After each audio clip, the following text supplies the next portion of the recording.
Beshem Hashem Naseh v'Nasliach. We're having another shiur from Sefer Shuvu Lachem Le'ohalechem, written by Harav Eliezer ben Dovid alav Shalom. The topic of tonight is materialism and holiness. Interesting. So two opposites. These are things that they don't go together. They are Ruchniot and Gashmiot. Right? Over here, Gashmiot and Ruchniot. Right. So as we mentioned before, by Maaseh Bereshit, when HaKadosh Baruch Hu saw that Adam HaRishon is not complete and Adam HaRishon needs to become complete, then Hashem created Shabbat. The last creation was Adam HaRishon, was the last of all the creatures and everything, and then it was Shabbat. So we mentioned before that on Shabbat Hashem created Menucha, peace of mind.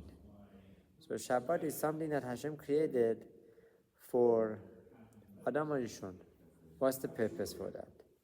Because a man should invest in Shabbat and would get blessings from Shabbat. So Zohar HaKadosh says, how can Shabbat have the capacity to counter blessing, or not to counter blessing, to offer blessing? How Shabbat has such a capacity? Shabbat doesn't have any materialism with it. On Shabbat you can go work, right? You can do anything that would gain you something that in return you would come to have something tangible. Shabbat is completely spiritual. So what is the blessing of Shabbat? How do we see that Shabbat is the Magor of Beracha, right? As we mentioned, when one is not permitted to involve himself with money, so he cannot make money. You cannot invest. You cannot create something. On Shabbat, you cannot take ice and purposely melt it, because you're just creating water from ice. Or you cannot purposely take water and freeze it for the sake of Shabbat. You can't just go ahead and freeze it. You can put ice cubes in a cup that already has water. Preferably, you should not put the ice cubes in an empty cup and then pour water on it, because you're making this ice to melt by pouring the water on it. So they say, first have the water and then put the ice cubes, right? So the answer is precisely because Shabbat is without material characteristics, and therefore it does not have material characteristics. It can bless you. What does that mean? Whenever you have something gashmiut, whenever you have some materialistic items, there is limit to it. Right? Once you have an object, for example, I have this pen, right? I have this pen. This is the only pen I have right now I'm holding on to. But if I don't have this pen, right, I can tell you I have 100 pens, right? And I could have them somewhere else, right? And any second, I can change those pens before I give it to you.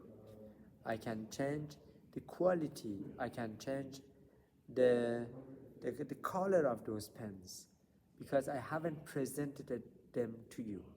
But once I presented it to you, once you hold on to it or I hold on to it, this is it. You can't change it, right? So too, Shabbat is not physical. So the blessing is something that is not physical and is not limited with physical. For example, we do not go to wealthy people to ask for bracha, particularly even for parnasa. We don't go. Nobody goes to, rich people to ask them a beracha for becoming rich. You don't do that. You go to the Rav that he is poor himself and you ask for beracha. Why? Because he has the ability to bestow to you from the blessings of Hashem, right? From that which he doesn't even have, but he can get it for you from Hashem. He doesn't have the power of blessing. He's just this rich person is just a tool that Hashem has given him the blessing to have. He cannot bless you. So having the materialistic pleasures involved in our lives would not necessarily make us a great man. Right? A great man, a person who is Sadiq, is a person that despite his poverty, right, he is happy. He is happy with his portion. Right? As it says in the Mishnah, in Pirkei Avot, Ezdeu Ashir, who is a true rich person? A person who is happy with his portion. Right? Now, this is possible because with this person who doesn't have this richness, right, he allows that which he has would make him closer to Hashem. The second that you have more than what you need, that which you have makes you worry. Right? What should I do now with this? Right? You have one property, okay, I have one tax bill to pay. You have two properties, you have to make sure to pay the two tax properties. Insurance, maintenance, all these things would make you to become distance from Hashem. So we see that Shabbat is the day that because we have no material words, aspects in it, the blessings can emulate from it. The blessings can channel themselves from Shabbat to us. Whoever is zoche to keep Shabbat, the blessings of Shabbat will help him and will carry over even into the weekdays. That's why we, the Sephardim, on Motzai Shabbat, after we finish the tefillah of Amidah, the Shemona Esrei, the quiet prayer, there is a special prayer. If you could pass me the Siddur, I'll show you. There's a special prayer that right after Shabbat, we ask Hashem that may Hashem bless us, that which we received from Shabbat, all those blessings, we can carry over to the weekdays. And what is that? Hareni mechin asmi.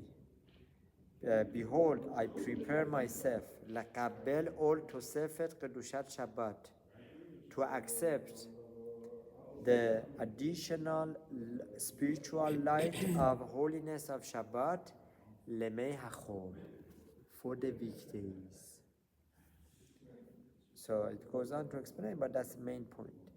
That which we receive for Shabbat is not only for Shabbat, from Shabbat, is not only from Shabbat for Shabbat only. It's for the whole lifetime. It's for the days to come, weeks to come, and years and lifetime. So it comes out to be that every Shabbat you gain certain spiritualities. And again, next Shabbat you gain more and more. It's like a building, brick on top of a brick. You make walls, you make complete a house, you make a tower after many years, and that would make us to become more spiritual through the blessings of Shabbat. That is the true simcha. So when a person genuinely detaches himself from the mundane, then he can receive the blessings of Shabbat. That's why on Shabbat, one is not allowed to work. One is not allowed to say the the speech of the weekdays. One preferably should not even talk, no, should not even think about the thoughts of the divrei the weekdays. Okay, so what is this needed to know for Shalom Bayit? It comes to teach us the importance of Shabbat that will help husband and wife together to gain the spiritual gains from Shabbat, to make themselves more spiritual through Menuchat Shabbat, through staying away from mundane, and then apply that throughout the whole week. So there is a very interesting Gemara in Masachet Shabbat that says, whoever delights in Shabbat is rewarded with inheritance that is never ending, or they call it Beli Mesarim, that the inheritance has no borders to it. So Hashem will reward us in a way that is endless. That is only said about Shabbat. Okay, now we want to talk about who is wealthy. Harav Eliezer ben Dovid Harav Shalom says, people think that wealth means having many possessions. Many possessions, 3 cars, 1 car for pleasure, 1 car for work, 1 car, for family, right? A person who possesses such, so many possessions, he thinks that he is rich. In truth, a rich person is somebody who is dependent upon many things that he has. And the second that he doesn't have that which he needs, he is lacking something. So the truth of the matter is that somebody who is very rich, he is very ani, because he is dependent upon all those gadgets, all those possessions that he has. The second that he loses them, he cannot continue living. He's so spoiled to them. Right? A person who is happy with his portion is a true rich person. Right now, he doesn't have certain food, he doesn't have certain drink, he doesn't have certain clothing or some sort of a comfort. He doesn't have it now. He can immediately switch his gears, as if to say, to a way to have such a feeling that I'm happy with what I have. Right? So that is that which Harav Eliezer ben Dovid explains, that when we were in Misraim, and HaKadosh Baruch Hu took us out of Misraim, we were in the desert of Sinai for duration of 40 years. Right? We didn't have actual bread. We had man. Right? But it says that all Am Yisrael, they didn't lack anything. They didn't have bread. Their clothings, they didn't make clothings there. Right? Some exceptions for the Mishkan. HaKadosh Baruch Hu sent the Tachash to make the curtains from Tachash. It was like a unicorn horse without the unicorn, right? But it has a beautiful skin that they used it for the Mishkan, right? How come it doesn't say in Torah that they were lacking things? Right? It says in the Torah that their shoes didn't wear out and their clothing grew with them. So the Torah comes to tell us that they were the real wealthy people, because that which they had, and Hashem blessed it to be that which they needed. They needed man. For that day they would go collect, and that was it. No more savings. The Western culture is teaching us that we need to save so much that sometimes so many people live to save, and they don't leave to enjoy their savings. Right? And what happens to their savings? Gets inherited. If they're smart, they know how to make the trust. Right? It gets to their children. But unfortunately, because they didn't use it properly, they're gonna misuse them. Right? Instead of buying a car that is very, very good one, very reliable car, they might go and put that money in a luxury car that is not necessarily so safe and is not necessarily so reliable. Right? So Tartana Roshah teaches us that a real healthy person is somebody that is happy with his portion. Right? And that was the Am Yisrael. Now, what is the benefits of peace of mind? That which we call it Shabbat is the day of Menucha, gives us peace of mind. What are the benefits? Right? The kind of tranquility is available to a person on Shabbat, right, comes to separating one from his regular weekday toil. If regularly a person, right, is doing certain work on weekdays, he needs to make a change on Shabbat. And this way, that gives him some peace of mind. That gives us, what we do on Shabbat is to go to Beit HaKnesset, right? To go to Beit HaKnesset and to enjoy our day by Limud Torah, by prayers, to spend time with children, right? So that's what helps us to have tranquility. Now, we read in Torah Grusha, these are the generations of Noach. Noach was Ish Sadiq, right? This passage is coming to explain that the descendants of Noach, right, says that they are the descendants of Noach who did Noach give birth to? It says Toldot Noach. Like Noach give birth to himself? Why Pasuk says such a thing? Noach didn't give birth to himself.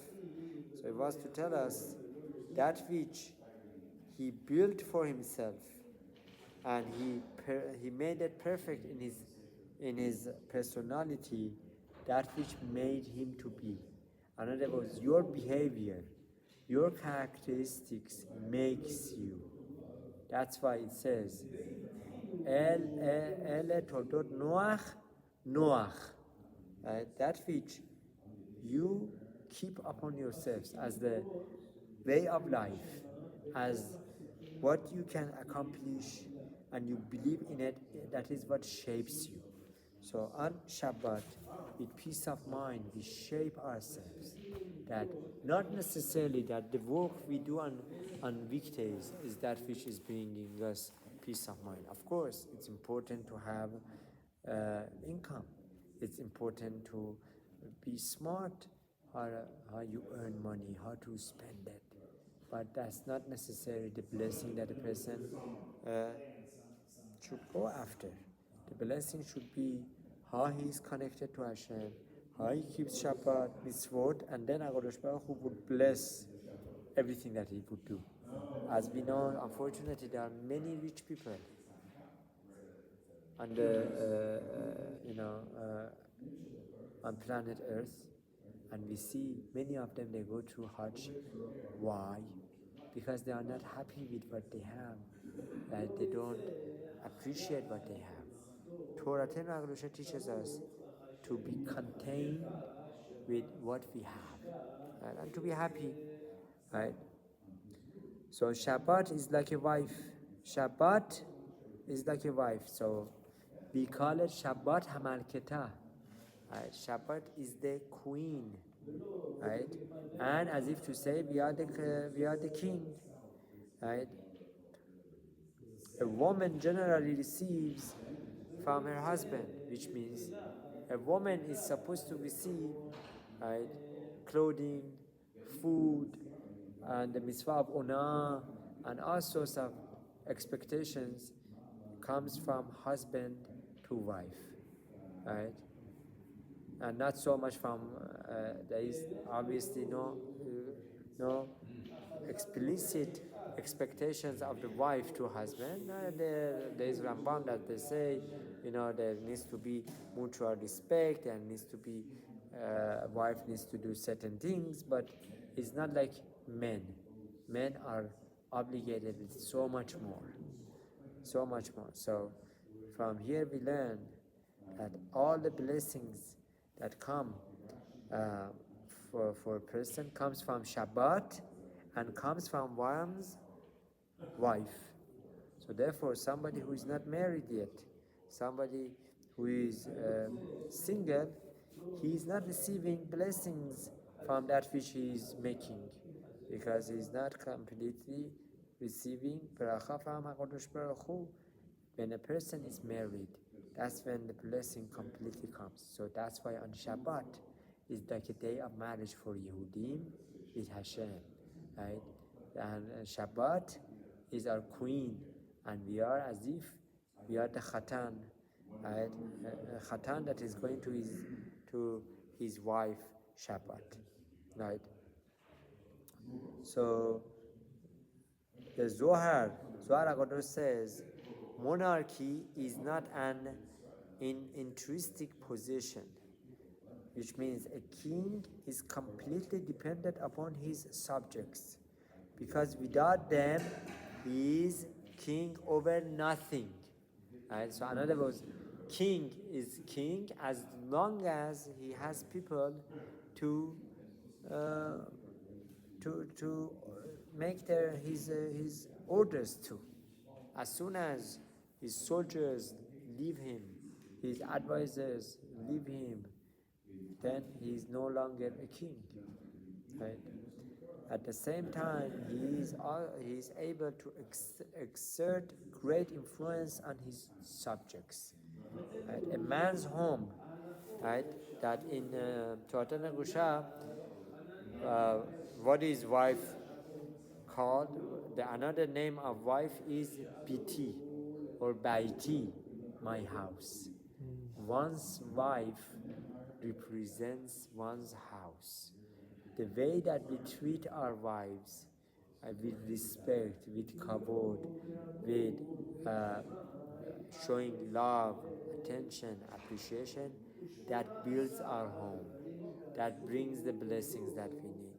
That's why they say, those who don't have Shalom Bayit, Rahmanan Nistan, may Hashem save us and Hashem help us. Those who don't have Shalom Bayit, unfortunately, they don't have good parnasa. The parnasa is tight for them. Right? So they need to work on their Shalom Bayit to have their good parnasa again. Right?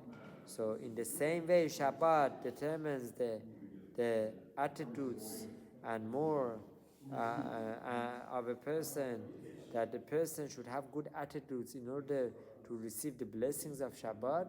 So too, one who deals with his wife in a respectful way would receive utmost blessings from that Shalom Bayit. The secret of a wife's success. What is the secret? Covering her hair. That's one of the secrets. But let's see what Harav Eliezer and Dovid Alav Shalom says. When Shabbat comes, a person is supposed to detach himself from mundane life. This should be the man's approach towards his wife too. Wow. So Shabbat and wife, they are compared to each other. Just like on Shabbat, we distance ourselves from mundane, so too we need to generally distance ourselves from certain physical things from our wives. What does that mean? This is easier this is easier said than done, right? Here lies the secret of maintaining the Shalom Bayit. A man returns home after a long, hard day. Happens to all of us, right? And toil and struggle, right? and with all the frustrations, he has to really go home and eat something and relax. And as soon as he gets home, right, he sees there is no dinner ready, right, and the wife, right, is very tired, and wife is asking you, to take the garbage out or to help with your children or other things, and you, the husband, you want to scream, I'm finally home after a whole hard, difficult day, right? So where is your consideration? So the secret here in Shalom Bayit is that you contain yourself, you don't protest, and you try to calm yourself down, right? Try to manage to eat something, and then when the appropriate time comes, then you hint it to her, I can do much better at home. When I come home, I relax a little bit, I eat a little bit, and then I can do better. Right?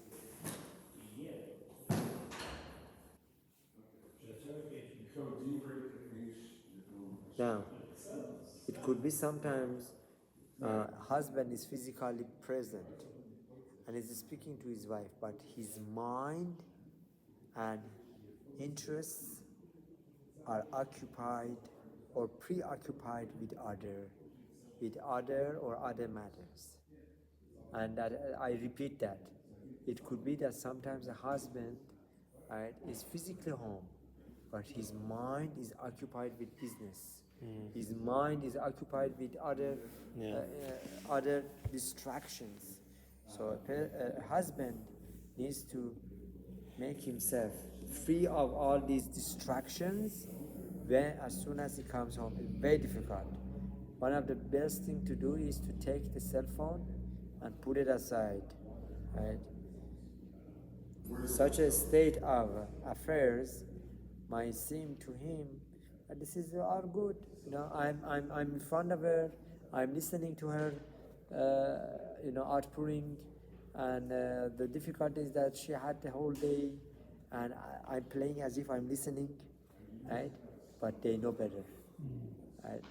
Hashem has put in one's wife the ability to say if the husband is fully there or not. Right?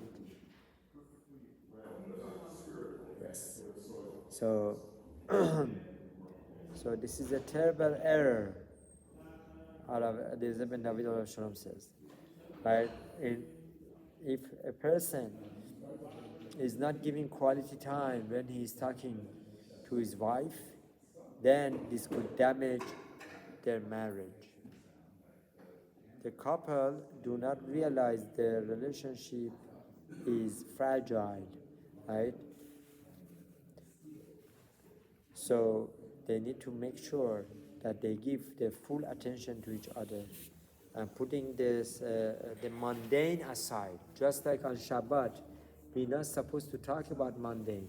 We're not supposed to think about mundane. So too, when it comes to Shalom Bayit, you need to stay away from mundane thoughts. Right? Now we have to remind ourselves, Shalom Bayit is not built on its own. It's a hard work. It's a process. It takes many years to have good Shalom Bayit. So one needs to build it. Right? Often, spending quality time is enough for Shalom Bayit. In fact, many Shalom Bayit experts say that the most challenged husband and wife Shalom Bayit problems is lack of spending quality time. Lack of spending quality time that makes them to have Shalom Bayit issues.